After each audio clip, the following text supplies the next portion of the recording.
Hello guys! Magandang hapon. So today, visit lang kami sa church and yung mass sa gabi pa. Inaya ako ni Sis Eden at kasama ko si Yuan at saka si Indira. At kain kami daw sa Pinoy restaurant. So itry natin and first time kung kakain doon. So ayun guys, si Yuan na lang doon mamaya sa simbahan ha. Kita-kits tayo. So guys, andito na kami sa church. Ayan yung church. O, pasok tayo. Nalit kami. Ayan guys, dito na kami. Hello Sharon! Ayan guys, oh, ayan na silang dalawa, oh. Hello sis! Ayun na nga guys, si Indira muna ang may hawak kasi nga sabi ko kay Johan, mag-pray muna kami. Magpasalamat sa lahat-lahat ng mga blessings na natatanggap natin. Wala ditong kandila na binibenta, kailangan talaga magdala ka and medyo walang tindahan din sa labas para makabili sana kami. Hindi rin ako nakabili kung kaya sabi ko magdasal na lang tayo. Ayan, tapos na si Yuan at nagkukulitan sila ni Sharon. Yan yung anak ni Sis Eden guys, nag-iisang lalaki din. Nga guys, after nyan kami ay kakain sa Cebu Fiesta Filipino restaurant. So first time naming lahat nakakain doon and kaya lahat ay excited naman. Of course, bago kami aalis, iikot ko muna kayo dito sa simbahan. Guys, hindi lang itong first time na nag-vlog ko dito sa simbahan na ito, kung hindi maraming beses na. And ayun nga guys, sa mass timings, sabi ni Sis Eden sa akin, mamayang gabi pa daw. Malalaman mo lang naman yan yung mga mass timings nila pag pumunta ka dyan. At kung andyan yung nagbabantay, pwede tayong magtanong. Pero kasi minsan o madalas walang tao dito. Ganyan yung hitsura ng simbahan dito guys sa bansang Nepal or in Kathmandu. So ito at nag-iisang Catholic church dito guys ano. At very open naman yan sa mga Katoliko dito. Yun nga lang, siguro sa akin lang nahihirapan ako talaga sa timings kasi wala talagang may nakalagay para easy lang ba na makita din namin. Kaya hirap ako lagi guys maghabol ng schedule. And since malayo talaga ang area na ito kung saan kami nakatira. Meron din silang area dito guys na parang sementeryo. Ayan, yung ginawa nila. Mga urn dyan, nandyan sa loob ng parang mga maliliit na mga box. And may mga pangalan lahat. Ayan pala si Sis Eden Shrestha, baka gusto niyo siyang i-subscribe. Wala pa siyang time na mag-vlog. Sabi niya soon daw, pag magka-time siya, mag-vlog ulit siya. So, ayan na nga guys, kasi medyo hapon na mabilis lang dumilim dahil winter na nga. And ayan, medyo maingay dito sa daan, kaya nag-decide ako na mag-voice over na lang kasi sure hindi tayo magkarinigan. Pero to make the long walking namin, ayan, nag-shortcut ako dito. And nandito na nga kami guys sa Cebu Fiesta. And first time naming lahat dito guys. Tingnan nyo naman, ayan yung menu nila. Makikita nyo agad sa labas pa lang. And syempre, nagbungad sa amin yung flag natin. Ayan, nakakamiss no? Feeling Pinas kami dyan kung alam na alam nyo lang. And syempre, nagpaalam tayo para at least no, to show respect na kung pwede ba tayong mag-video dito. So, pwede naman daw at wala naman daw problema. So, ayan, pasok tayo dito. Sabi ni Sis Eden, sis, ang ganda dito. Kaya tingnan mo, kumuha ka na ng video. So, ayan guys, isang kabayan pala si Miss Sharon. Isa rin siyang Ilongga, kababayan ko at magkalapit lang kami halos. So what a small world. Meron pa dyan isa si ate. Hindi ko na siya nakuhanan masyado pero kasi very din siya no, talagang very accommodated din siya.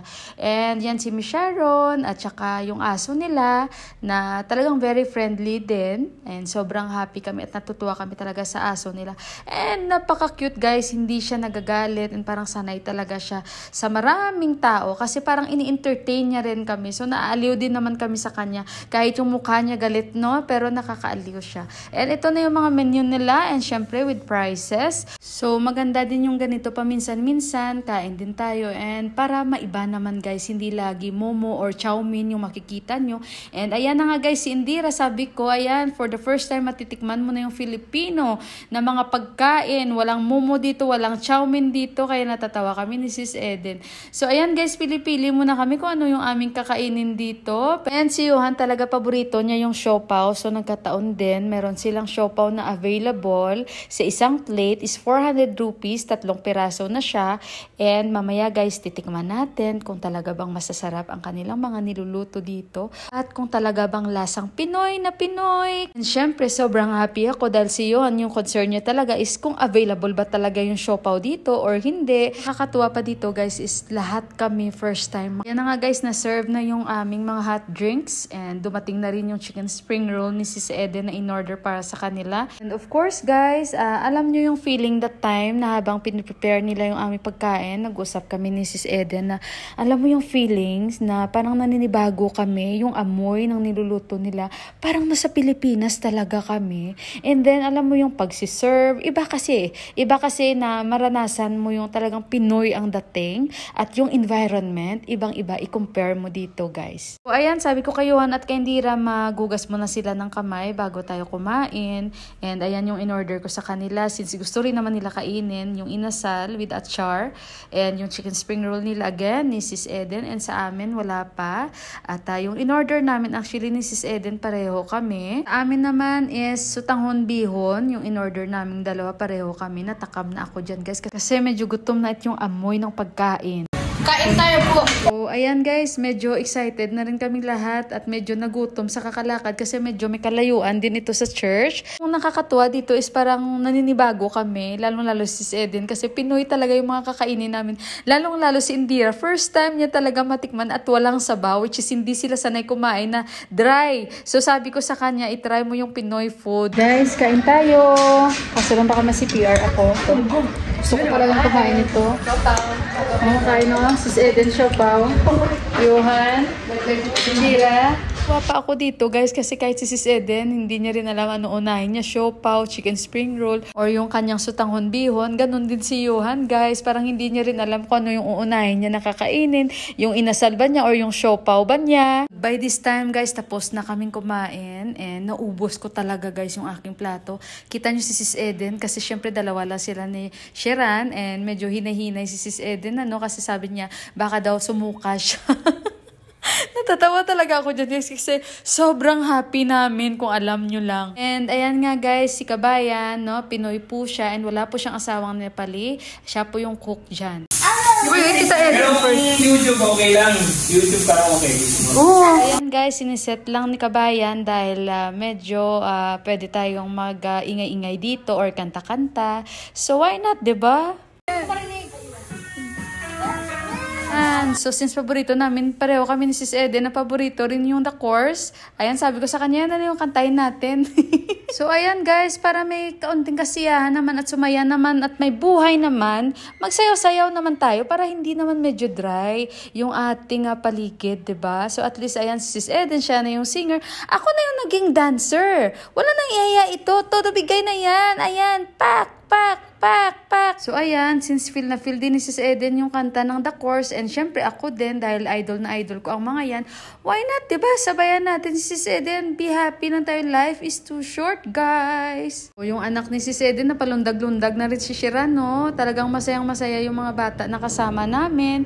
And syempre sila ni Indira and Mandira. So, sabi ko, Sis Eden, go lang. Kanta lang. Pag mamaya kabagin ka, wala akong alam dyan, ha? Yan si Johan, guys. At din siya gusto rin kumanta. So, ayan, pinatry ko rin. At first time ni Johan humawak ng mic na kumanta sa restaurant. And si Indira, mamaya papakantahin natin. May talent si Indira na tinatago, guys. Ako, magpapauli ba sis Mila nyo, guys? Hindi. Kanta at sayaw ang gagawin ko. Hindi ako papaya, guys. Nauupo lang ako at kakanta. Hindi. Hindi ako ganun. Kailangan may sayaw yan, guys. Kaya naman si sis Mila nyo, may pagkaluka-luka. Hindi. Just be happy lang tayo, guys. Since hindi naman tayo lagi nagaganyan. And bihira lang. And maganda sa pakiramdam yung kahit papaano binibigyan din natin oras yung time natin na magsaya. Katulad niyan, very simple lang. At least masaya kaming lahat. Ayan, sayaw na naman ako. Para lahat masaya. That time nakakalimutan ko talaga na ako ay galing lang sa opera. Hi! Ako lang sumasayaw. Hindi ko sumasayaw. Si Indira Indira, talagang nag-enjoy din siya. Siguro sabi niya, ganito pala kasaya pag mga Pinoy yung aking mga kasama. And in fairness, sobrang nag-enjoy si Indira, no? Lalong-lalo sa pagkain. Naubos niya talaga. So, ayan guys, masaya lang ako dahil lahat ay masaya that time. So, pagpasensyahan niyo. Kaya si Indira, sobrang happy talaga siya. Grabe yung tawa niya dyan. So, ayan, kanta-kanta muna kami ulit.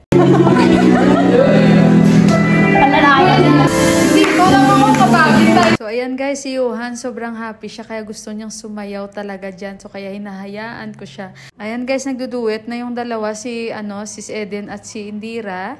And yung kinakanta nila, ano bang title niyan? Dancing Queen. So, kaya napakanta si Indira. Kaya ayan, sabi ko, pakantayin natin si Indira. Guys, yung talent ni Indira, magaling talaga kumanta si Indira. Ayan, sabi ko, kumanta ka na, wag ka nang mahiya at wag mo na itago yung talent mo.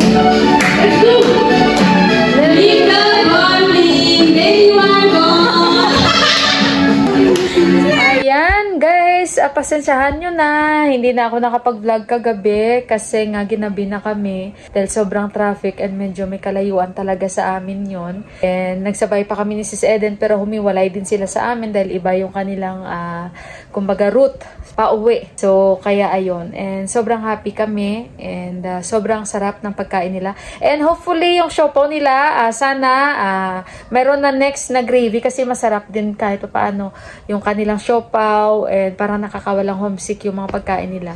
Masarap guys pwedeng-pwede ang kanilang mga pagkain and ayun, at least kahit paano maiba din naman yung pakiramdam na kumain ka na hindi mo luto and paminsan-minsan lang naman, hindi naman lagi. Medyo nakakaiba ng feelings and mababait naman sila and very accommodating and syempre yung mga kababayan natin and isa din siyang Ilongga and si ate yung isa hindi ko na siya masyadong nakakausap dahil busy din siya guys dahil siguro may mga orders din sila and yung isang kabayan na lalaki guys na siya rin yung nagluluto and maraming salamat sa kanila and hopefully next time makakain kami ulit doon. And yung isang kababayan natin si Sis Camille nanonood sa akin, sis pasensya, sabi niya hindi niyo ako inaya buntis kasi si Sis Camille no, hindi rin kasi biglaan kasi yon, pero si Sis Camille kasi gusto niya magkita na kami talaga in person and nandito siya sa Kathmandu, buntis siya and kaya nag-usap kami kanina na sabi niya hopefully magkita tayo Ate Mila bago siya manganak by January or early than that guys. So ayun guys, i-end ko na yung aking vlog and ayun, maraming salamat. God bless us all and I love you. Ingat kayong lahat. Bye!